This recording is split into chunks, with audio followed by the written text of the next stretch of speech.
नमस्कार विद्यार्थी मित्रांनो, स्वागत आहे तुमचं यूट्यूब चॅनल ज्याचं नाव आहे मोहित मोटिवेटेड एक्झाम चॅनल। आज आपण बघणार आहोत महाराष्ट्र स्टेट एक्झाम 2013 रोजी झालेल्या पेपर 1 मधील विश्लेषण। चला तर मग सुरुवात करूया व्हिडिओला।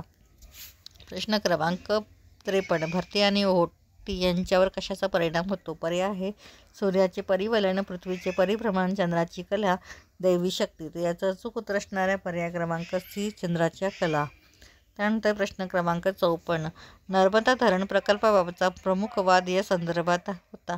पर्याय आहे वीज निर्मिती, पाणी वाटप, पुनर्वसन ना दारिद्र्य। याचा अचूक उत्तर असणारे पर्याय क्रमांक सी, पुनर्वसन। प्रश्न क्रमांक 55, अभिमत विद्यापीठाबाबत काय असत्य आहे? पर्याय आहेत अभ्यासक्रम तयार करण्याबाबत त्याला पूर्ण स्वायत्ता असते, ते फी व प्रवेशाबाबत स्वतःची मार्गदर्शक तत्त्वे तयार करू शकते, ते इतर संस्थांना संलग्नता देऊ शकते, ते स्वतःच्या नावाने पदवी प्रदान करू शकते। तर याचं अचूक उत्तर असणारे पर्याय क्रमांक सी, ते इतर संस्थांना संलग्नता देऊ शकते।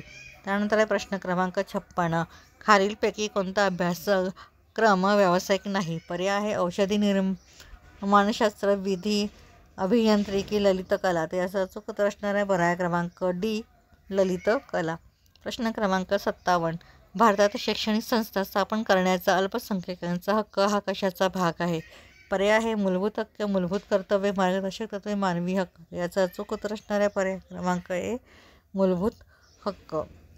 प्रश्न क्रमांक 58, एखाद्या अभ्यासक्रमासाठी नवा पाठ्यक्रम तयार करण्याची प्रक्रिया रिकामी जागा येथे सुरू होते। पर्याय आहे विद्याशाखा, अभ्यास मंडळ, विद्या परिषद, संशोधन मान्यता समिती। तर याचा अचूक उत्तर असणार आहे पर्याय क्रमांक बी, अभ्यास मंडळ। त्यानंतर आहे प्रश्न क्रमांक 59, भारतातील अभियांत्रिकी शिक्षण व संशोधन क्षेत्रातील सर्वोच्च संस्था म्हणजे इंडियन इन्स्टिट्यूट ऑफ टेक्नॉलॉजी या नावाच्या संस्था, B Indian Institute of Information Technology या नावाच्या संस्था, Indian Institute of Advance Study, Association of Indian Universities. तर याचा अचूक उत्तर असणार आहे पर्याय क्रमांक A, Indian Institute of Technology या नावाच्या संस्था। त्यानंतर प्रश्न क्रमांक 60, भारतीय विद्यापीठ अनुदान आयोगाच्या जबाबदाऱ्या खालीलप्रमाणे आहेत। तर पर्याय आहे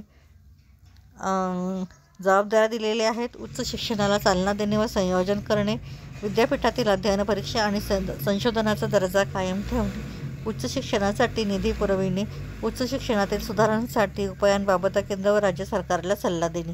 पर्याय दिले आहेत केवळ 1 आणि 2 योग्य, केवळ 1, 2 आणि 4 योग्य, केवळ 1, 2 आणि 3 योग्य, 4ही योग्य। तर याचं अचूक उत्तर असणार आहे पर्याय क्रमांक डी, 4ही योग्य।